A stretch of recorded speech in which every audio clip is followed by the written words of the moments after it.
دین اسلام نے ہمیں یہ بتلایا ہے کہ یہاں آنے سے پہلے سب لوگ عالم ارواح میں تھے، اور یہاں آنے کے بعد سب لوگ عالم دنیا میں آ گئے۔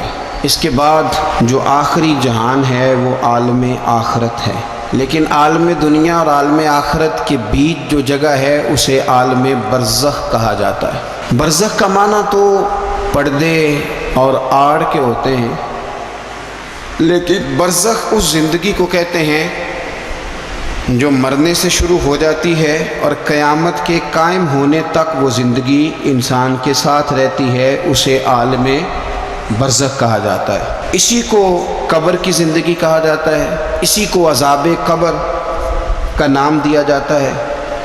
لیکن عالم برزخ کیوں کہا جاتا ہے، اس کی کیا وجہ ہے؟ تو اس کی وجہ یہ ہے کہ ہر آدمی کو قبر نصیب نہیں ہوتی، تو جو جل کے مر گیا جزا اور سزا اسے بھی ملے گی، عذاب قبر اسے بھی ہوگا، پر اس کا نام کیا ہے؟ عالم برزخ۔ جو آدمی دریا میں ڈوب گیا جزا اور سزا کا معاملہ اس کے ساتھ بھی ہے، لیکن نام اس کا کیا ہے؟ عالم برزخ۔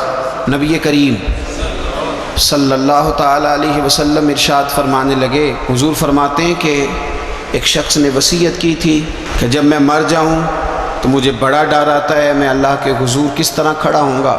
اپنی اولاد سے کہنے لگا کہ اس طرح کرنا کہ میری لاش کو جلا دینا، پھر میری راکھ کو ہواؤں میں اڑا دینا، میں اپنے رب کریم کے سامنے کھڑا نہیں ہو سکتا۔ اس کے بچوں نے اسی طرح کیا۔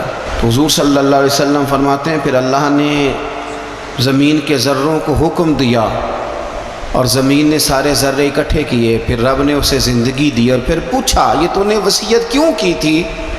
تو اس کرتا اللہ میں تیرے سامنے کھڑا نہیں ہو سکتا تھا، مجھے اپنے اعمال کا پتہ تھا، جے ویکھاں میں عملاں بلے تے پھر تے کچھ نہیں نا میرے پلے، تو میں ڈرتا تھا کہ کیا بنے گا۔